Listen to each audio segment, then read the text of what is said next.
The 2025 United Way Stuff the Bus event is helping to make sure thousands of students will have the school items needed to start the school year. Welcome to Mornings on Main Street. I'm your host, Stephanie Miller.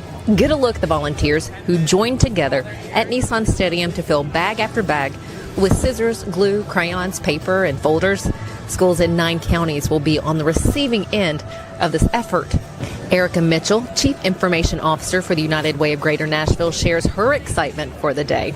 This is incredible. It's my favorite event of the year because it is all of our corporate partners coming together. It's the community coming together in support of students. I'm told that over the last 17 years, nearly 300,000 bags have been provided to students thanks to this Stuff the Bus event. Stick with us because coming up, we're going to learn about babysitting classes and certifications through the American Red Cross of Tennessee. But first, let's get a check of our headlines. 17 MS-13 gang members operating a cell based in Nashville are now off the streets after being arrested by the Drug Enforcement Agency. Other arrests were made in California and Oklahoma following a 9-month investigation. MS-13 is considered a public safety and national security threat, according to the agency. The gang's roots are based in Los Angeles. The biggest foodie event in Sumner County is happening this Thursday. It's the Taste of Hendersonville. The community is invited to the streets of Indian Lake on Thursday from 5 to 8. Come taste something new and then vote on your favorites while enjoying live music, good food, of course, and much more. For ticket pricing and to purchase tickets, you can visit thetasteofhendersonville.com or snag a ticket at one of the ticket booths on site. 176 junior ROTC cadets from 12 regional high schools tested their skills at the annual APSU Raider Challenge, hosted by Austin Peay State University's ROTC Battalion, the Governor's Guard, on Saturday at Forterra Stadium. The challenge is so cadets can test mental toughness, physical endurance, and the kind of leadership that will carry them beyond the high school classroom. Third place went to Montgomery Central High School. Second place, Northeast High School. And then for first place, that went to Ravenwood High School. For these stories and others from our Middle Tennessee communities, head over to MainStreetMediaTN.com.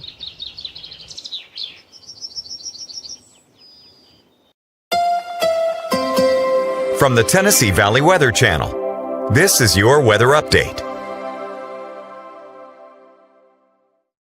Hey folks, good morning and happy Monday. Hope you've had a nice weekend. Well, we're heading into this first week of fall. In fact, today's the first day of fall, and it's going to be an active week to start, right? We're still going to kind of have this summer-like pattern in the sense that temperatures don't immediately cool down, and we see these scattered storms popping up across the area. A few gusty areas of wind up to 50 miles an hour possible, some small hail in those stronger storms as well. This will be through the afternoon here with temperatures in the upper 80s. Notice as we head through the evening, we do see more cells push through, although I think we dry out more as we head through tonight as those showers kind of lift off to the north and east. And then through tomorrow, so Tuesday, start the day out wet once more with again the chance for some strong storms scattered across the area. There's that wet week. Take a look at the 7-day forecast here from the Tennessee Valley Weather Center, and you can see exactly what I'm talking about. Notice even Wednesday and Thursday, the rain chances are on the up and up. If you want the latest in weather conditions, be sure to tune in to our Busy Bee Plumbing Weather Report each weekday on Mornings on Main Street. Brought to you, of course, by Busy Bee Plumbing, Heating, and Air Conditioning. We will keep you updated on the latest conditions outside, like severe weather, heat, snow, rain, and even hail.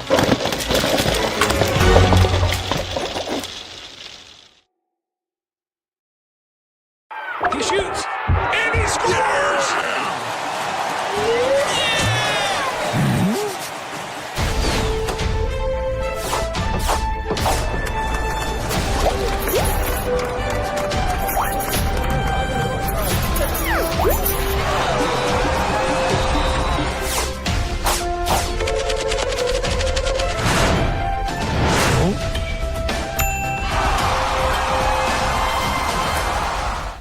When it comes to babysitting, you want to make sure if you're a teen that you have all your I's dotted and your T's crossed and everything that you need to know. It's not just as simple as watching children.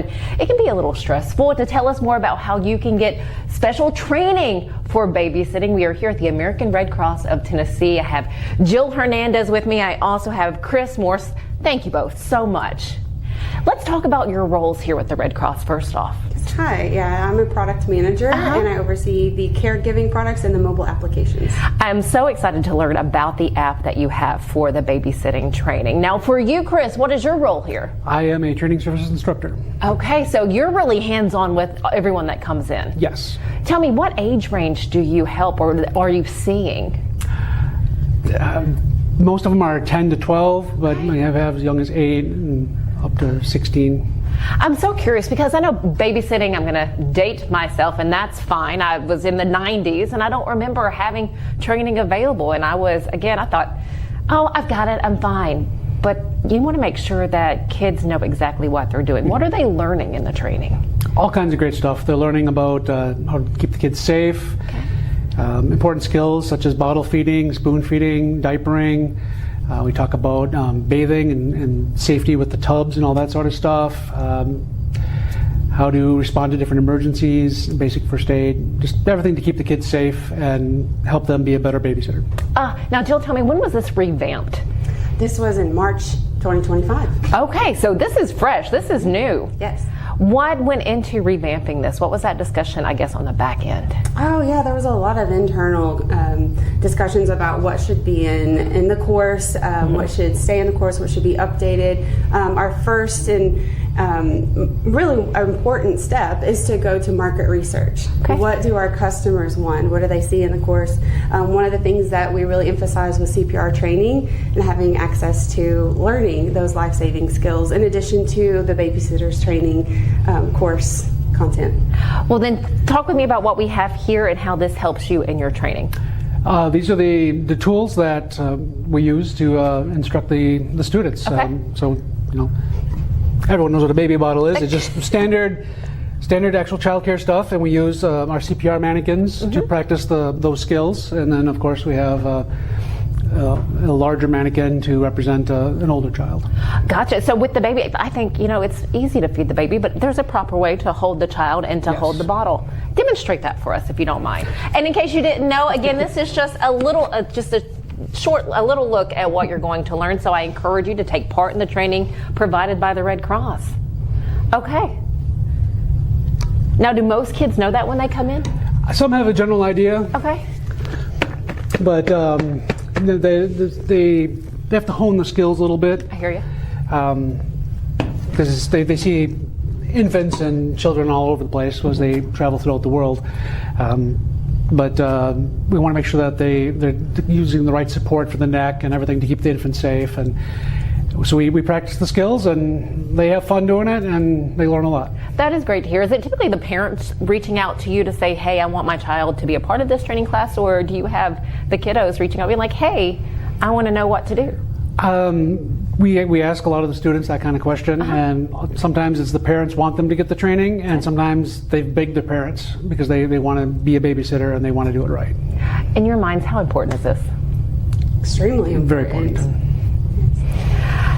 So with the training, how do they connect with you to get scheduled for a training class? Oh, they can do that online at redcross.org and take a class, just like we do for all of our classes.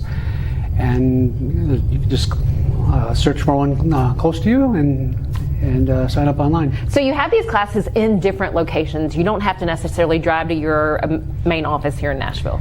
Correct. For this area, we have some of them in Franklin. Okay. And then we have a lot of them here. I believe there's some in Murfreesboro. Different places around the area. That's terrific. Talk to us about the app. Yeah, the app is a wonderful resource that is designed for babysitters, but anyone can use it. And what you learn in this app is just supplemental to what you learn in class.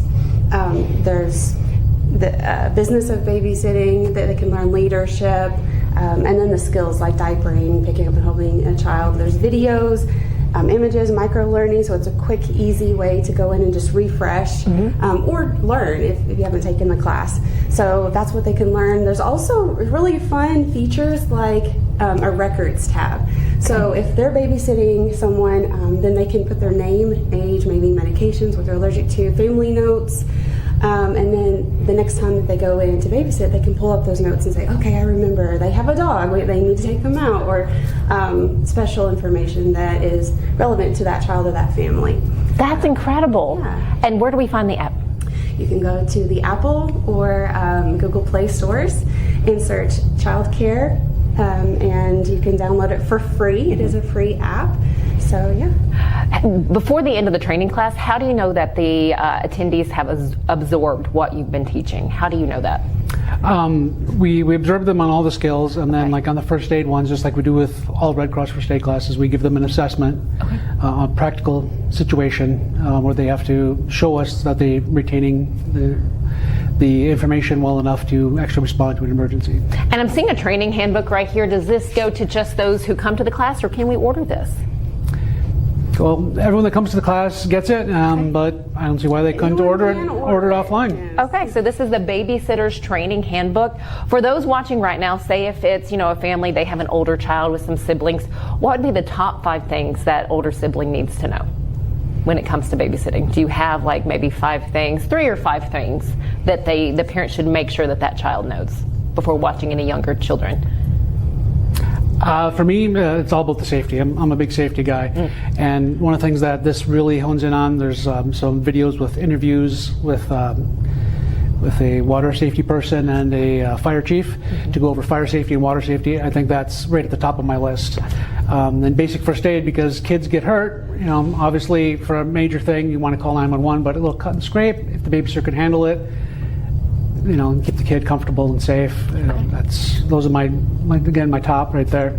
Yeah, I would agree with that. And then I would say also within the app there are quizzes that they can go back and refresh and test their knowledge on the information that they learned in class. Yep. That's terrific. I cannot wait to find this app. You guys make sure that you're downloading this application as well. What should we have in our first aid kit? Well, we have first aid kits online on redcross.org. So I love it. definitely recommend any of the kits there. Okay. Jill, Chris, is there anything that I haven't asked? You want to make sure that people know? Yeah, just I would just echo the safety features of, you think babysitting, you can just go in and watch a child, but it really is a big responsibility. Huge. So having the training and knowing what to do in situations where they might need it is just really valuable. And the comfort level that I'm sure your older child or any babysitter out there will feel after knowing, all the necessary things they should know for babysitting, I think that will just help. Confident, empowered to go out and do a great job. Thank you both so very much, Jill Hernandez and Chris Morse with the American Red Cross of Tennessee. We appreciate your time and all of this information. Be sure to reach out for the training course, the babysitting training course, and be sure to download that app. We'll have that app once again for you when we come back. Deep in a forest at Nashville Zoo, new creatures here for you to view. Phantoms graced in black and white swing high in trees of dappled light. In rocky crags, tall and steep, small antelopes with nimble feet. A wise old man with beard of white, a sentry perched on stony height. Amidst it all, a hunter lies, with coat of gold and steely eyes. A new adventure just for you. Leopard Forest at Nashville Zoo. Open now. Busy bee, yeah, busy bee. If you need Hold on, y'all, hold on. I need to make a call. Hey, this is Brianna with Busy Bee. I'm giving you a call to let you know your technician is on his way. 333. Busy bee. Guys, not yet. Not yet. Busy bee, oh, Now busy ready, bee. guys. Call 775-7833. Welcome back. If your child is interested in babysitting, you do still have a couple spots open at this Saturday's training class in Nashville. But to find a class near you, just head to redcross.org or download that mobile app.